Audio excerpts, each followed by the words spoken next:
To upgrade or not to upgrade? That is the question. In this video, I'm going to go over the base model options. I will show you the options that are available to upgrade, and I will go over some brief comparisons between the products while showing you some examples. As long as we have some examples to show you, and I will also let you know exactly how to have one of our friendly team members get in touch with you to answer any questions that you might have about the process, and so you can begin designing your home. I think that'd be really cool.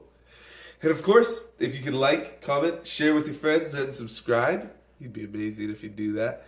And you can do that anytime throughout this whole presentation. So let's dive into it. Let's go over the base model specs first, and then we'll go over the upgrades, and then I'll go and show you some comparisons with everything. So the base model comes with vinyl siding, it comes with vinyl window trim, it comes with asphalt shingles, dual pane windows, batt insulation in the floor, the walls, and the attic, and pre-finished wall panels, thermofoil cabinets. Then of course your interior doors are hollow core interior doors. Your countertops are going to be laminate, and then you're going to get, with the laminate countertops, you're going to get a stainless steel sink.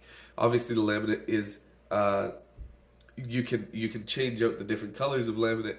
That will all be up to you when you design your home with our experts. So then of course you're going to get stainless steel fixtures, a one-piece shower, and that is pretty much the standard base model stuff that comes with it. So if you want to upgrade, rather than vinyl siding, you can get hardy metal siding, or hardy board siding or metal siding, not hardy metal.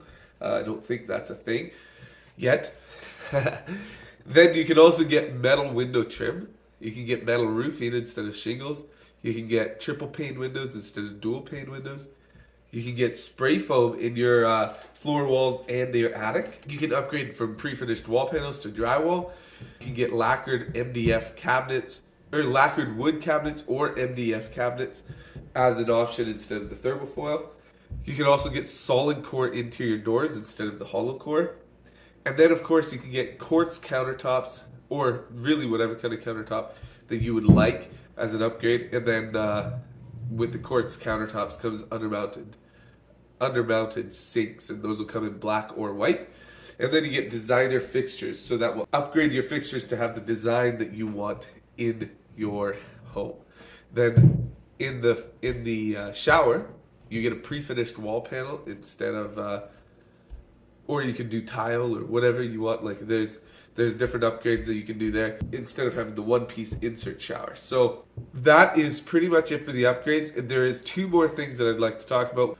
The wood stove. So you can get the wood stove, or you can also get an air conditioning prep.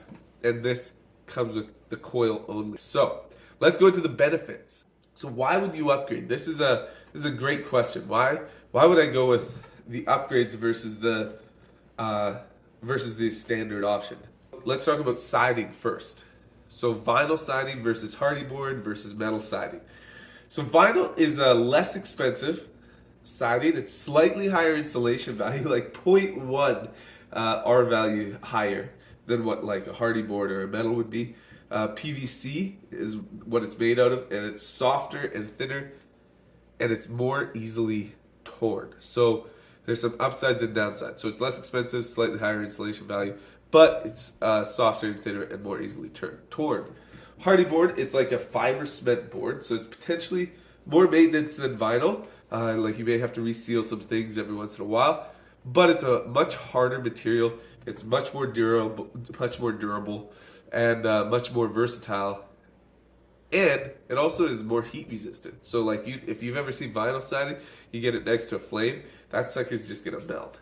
But with hardy board, it will actually stand up to heat a lot better. So if you're in a hot place and the sun is shining down, and you want to make sure that your siding isn't bubbling and shrinking and melting and all that, hardy board might be the way to go. Or metal siding. Metal siding, it lasts longer. It's easy to maintain, heat and fire resistant, and it's less likely to crack. So really I don't see any from the research that I've done, I didn't see any downsides. There isn't hardy board trim, but it's a metal trim or a vinyl trim. So let's jump into your roofing materials. So roofing, you can do asphalt shingles or you can do a metal roof. So what's better? What's the difference? So shingles, if you go with shingles, they're a lot more cost effective up front. So you don't pay as much when you're installing them, but they have to be replaced more frequently. And over the long term, they're actually much less durable. Asphalt shingle is rated at 20 to 25 years in ideal conditions. And if you know about ideal conditions, well, they don't always happen. They're also a heavier material than metal. If you go over the whole roof with asphalt shingles, or you go over the whole roof with metal, you're actually going to see that metal is a lighter material by about half, if I remember the numbers correctly. With metal material, it is more expensive up front, but metal roof lifespan is 50 years in ideal conditions or more. It could be more. So it's also lighter than shingles. It's 100% recyclable. Shingles are not 100% recyclable. Metal is, and a lot of the metal that's actually out there has been recycled already. And there's more energy savings due to reflective nature of the material. It also stands up to weather better.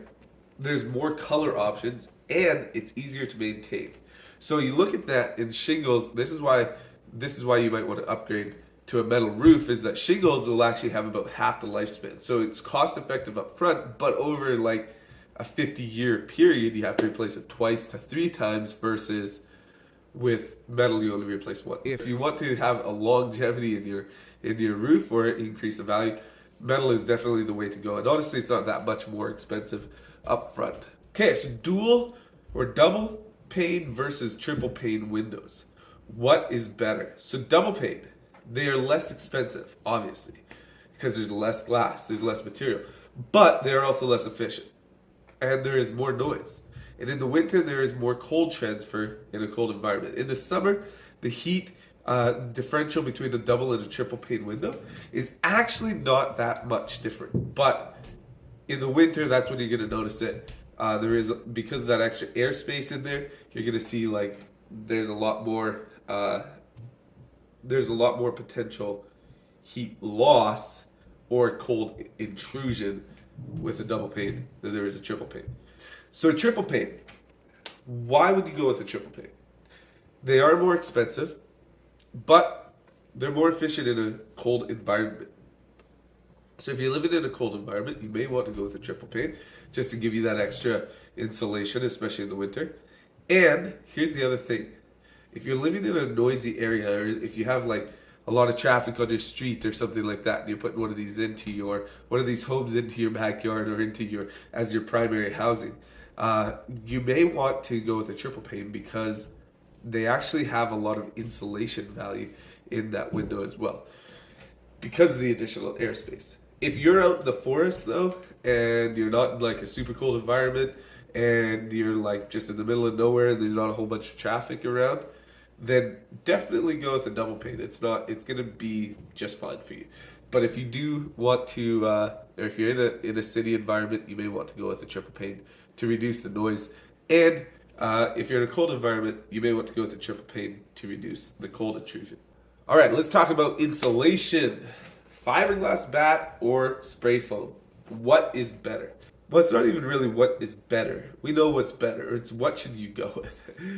So fiberglass batt is less expensive, but even a 4% edge gap can cause up to a 30% decrease of insulation value. So is it really less expensive over the long run? Maybe, maybe not. Much less efficient, obviously. Because air can actually go through it, which of course causes moisture to move. And then the other thing is that you have no structural benefits, and you can cause your home to be drafty. However, fiberglass batt has been used for years and years, and maybe there's problems we don't know about, but it's been a very good insulation. So if you want to go less expensive, that is entirely up to you. But spray foam, let's talk about it. So it is more expensive up front, obviously, but you have full adhesion to 3 sides of your frame. So what that means is that you're actually going to be making up all the spaces. So like you've seen those little spaces where you can hardly get a piece of fiberglass batt insulation into. All that's going to be filled up because of spray foam liquid application. And so it's got a really custom fit. It also makes the home extremely rigid. So this will help with the shifting during your transportation as well, because all of these homes are built on site and then shipped to you. And so to have that rigidity in your home when it's transporting down the highway will help with cracking of any seams. It will help with all of the rigidity of the home to make sure that it's good when it gets to you. The other thing is air can't go through the spray foam, and that controls up to 98% of the moisture that's transmitted is through air movement. So if you could eliminate up to 98% of the moisture that's transmitted through air movement, through your insulation and all that, you're actually going to have a warmer space. It's going to feel better. There's not going to be drafts. And here's the other thing. Soundproofing with spray foam is incredible. All right, let's talk about your wall panels. So do you want pre-finished wall panels or do you want drywall? So the pre-finished wall panel, I don't know if you've ever seen those before, but in an older mobile home, some of the newer ones, they are basically every 4 feet you have a seam. And it has a piece of batten that goes over that. And it's less expensive up front, obviously, but you know where all the joints are. It's way less aesthetically pleasing. Drywall, it is more expensive, but it's also easier to paint, and it's more pleasing to the eyeball. So it's up to you, really. It depends on what aesthetic you want in your home, and what you want, like what you like, right? So, or what you're comfortable with going with, honestly. Like for me, I have both. I have a mobile that has pre-finished wall panels, and we painted it, and it looks okay. But I don't like the seams. I personally like the drywall that I have here at the studio. So that's more of a personal preference, what you like aesthetically in your home. All right, let's talk about cabinets. Thermofoil versus wood. So thermofoil, it is the least expensive cabinet. It's probably the most durable cabinet until it's chipped. Then, especially if it's under a sink, which of course those tend to get a lot of action because you're washing dishes there all the time, they get chipped. They start to absorb water, and because it's a press board, they tend to swell way more. It is a vinyl wrapped, and that another thing that can happen with vinyl wrapped cabinets, with thermofoil cabinets, is that vinyl will start to peel and it'll start to bubble, and so those are some of the downsides, but it is the least expensive and very durable up until it gets chipped. So that's something to think about. So wood, it's much less durable until it's chipped. So when it's chipped underneath, it doesn't absorb water as much. It can shrink a bit over time. Usually, like in one season, you've gotten your shrink out of it. But that can create a bit of a gap because there is multiple pieces in the cabinetry. So a wood, you can't just make it out of one. I mean, you could, but it's pretty expensive door if you just make it out of one piece of wood. But if you want, and it's harder to like make it uniform. If you want to make wood doors, it's actually usually 5 pieces. The beautiful thing about wood is that even though it shrinks over time, it can create a bit more of a gap because there are multiple pieces. The thing is that you can choose from any different wood, and you can color it whatever kind of color you want, and you can make it very, very, very beautiful. And it depends on the style, the aesthetic that you want to go for again, right? So this is more of an aesthetic thing. Could be a cost thing if you want to, because wood will definitely be more expensive, but it doesn't have to be crazy, right? So you can do wood, painted MDF, or thermofoil. Painted MDF is, again, it's a press board. It's less expensive than wood. It usually has a smooth finish. There's no warping. That's the other thing about wood, is that it can warp over time. So that may be something to consider as well. But with MDF, you have no warping, and if it does get chipped, it will start to absorb water. But a lot of the cabinets in homes now are MDF, which is a press board. All right, so let's talk about interior doors. Hollow core versus a solid core door. What is better and what would be better for you?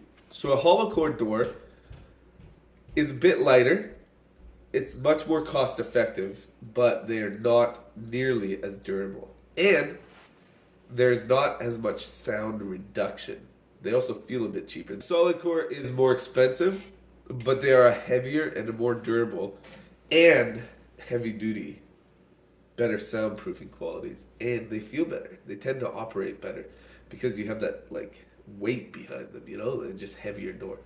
But again, it's up to you. This is more of it's more of a, what do you want long term, right? Like if you're going to have people over and you need to be able to sleep, or if you're on night shift or something, a solid core door is probably the way to go. And just make it really, really good soundproofed. Or if you got small kids and you want to give them a nice place to sleep, you may want a solid core door. All right, let's talk about countertops. Laminate is a lower cost. They have a long life. They're very durable. And they are repairable to a degree. But it can, if you're not careful, it can delaminate. And you can get water damage more easily because, again, a laminate countertop is a pressboard countertop. Usually it's built on MDF. So it can delaminate from accidentally setting heat on it, right directly on it. So there is mitigation stuff that you can do, but and it is reparable to a degree. So I wouldn't worry too much about that. If you really want a laminate countertop, or you don't want to go with the more expensive quartz option, then by all means, like, laminate's a good countertop. With quartz, it is more expensive, but it's impenetrable. It's a solid, like it's a manufactured stone essentially, and so it's very solid. There's no scratching. It's easy to clean. It's food safe. NSF 51. It is heat resistant up to approximately 700 degrees Celsius. So I don't know about you, but unless you're torching your lasagna on the countertop, I mean, even then you might not hit 700. So I think for me, if I was going to be putting new cabinets in my home, it'd probably be quartz. Just depends on where I'm at the time. And it's reparable if it gets chipped. Let's talk about your fixtures. Guys, thanks so much for watching this. I really appreciate it. I just want to let you know that there is actually a link below that you can go to and put your name and phone number in if you're ready to start designing your home. Or if you're like, man, this guy's really awesome, but I want to talk to someone that can actually help me. I just don't want all the details. This is a very detail-oriented conversation. So I just want to give you this so that if you have questions about this stuff, then later on you can be like, oh, there's this video. I'll just go watch that. And let's see if he talks about it, right? And if you, basically, I don't want to put this in every video. And so I want to give you the option to go and watch it on your own time so that you can understand what all the upgrade features are, what all the base model features are, and then when you're ready, you'll have a much more broader understanding of what you would like in your home. And so that is my goal with this whole video. So thank you for watching. Make sure to like, comment, subscribe, and share it with a friend who really needs to know what's up and what's available. All right, so let's go into the fixtures. Stainless steel versus design fixtures. So a stainless steel is less expensive, but it's a single color, may not last as long. It's a may, you know, like the faucets are pretty good. Everything is pretty good now, but they may be a little bit less quality. The design are going to be more expensive because you get a designer fixture. It's going to be more expensive, but you can get it the way you want. And they may be a bit higher quality. And that's a maybe, you know, and they may have a bit better warranty depending on the manufacturer. So those are all questions that you can ask when you book with one of our experts to talk about designing your home. Now let's talk about showers. One-piece shower versus the pre-finished panels. So the one-piece, it's just a single-piece fiberglass shower. There's no gaps. It's much less expensive, but there's not much ability for style. So we use we use a pre-finished wall panel. It's called wet wall, and it has multiple pieces. It's put in very, very well with like different caulking and everything. It is a bit more expensive, but it's also a thinner material, which means that you have more space in your shower, as well as it's aesthetically pleasing. It looks good on your walls. It's kind of like a big, it's kind of like a big piece of tile, and without all the grout lines and everything. So really, really nice look. So that is all of the base model versus the upgrade stuff. So now let's talk about the additional things that you can get. The wood stove. So the wood stove, it has some really cool features to it. So if you want a wood stove, if you've ever had a wood stove, or if you've smelled wood stove, or like, oh man. For me, I like a good wood stove. There are some pros and cons to it, so let's talk about them. The pros of a wood stove are that you can get wood ash for your compost or garden. They, in my opinion, have a higher quality of heat. I don't know if you've ever been in a building where has a wood stove versus being in a building that's heated by forced air, but a wood stove just feels more cozy. And maybe it's also because of the fact that most places that have wood stoves are in a smaller place and they're not actually like this massive building. That could be, but still, the wood stove, I love it. The wood stove also smells way better because you're burning wood, right? And wood emits a smell as you burn it, and it's so good, usually, as long as you have the right kind of wood. And for all my survival experts out there, you know, if you don't want to get caught from the government doing something crazy, then you're going to want to get a wood stove, because off-grid heating is the way to go. All right? Okay. Let's talk about the cons of having a wood stove, though. So, number one, sourcing wood. You're going to have to source wood to put into the stove and burn. You're also going to have to haul that wood. I've heard this saying that wood stoves, you get heated 3 times. You get it when you chop down the wood, when you haul the wood, and when you burn the wood. And so, realistically, they're very efficient. I mean, you just get heated 3 times with the wood stove, so it's pretty cool. But then you're going to need a place to store the wood. You're also going to have heat maintenance. So in other words, with a gas furnace, all you have to do is turn the thermostat to where you want it and let it sit there and let the furnace do its thing. It's all automatic. With a wood stove, you are going to have to load the wood stove, and you're going to have to consistently be checking it to make sure that it has wood in it and you can continue to be warm. The other thing is that it's potentially messy. No, it's not potentially messy. It is messy. There is a lot of bark and dirt and debris that comes from the wood that you carry in. So, it is messy. So a little bit more cleanup. And of course, there is a higher potential for chimney fires if the chimney is not kept clean. So those are some of the cons. So it kind of depends on you.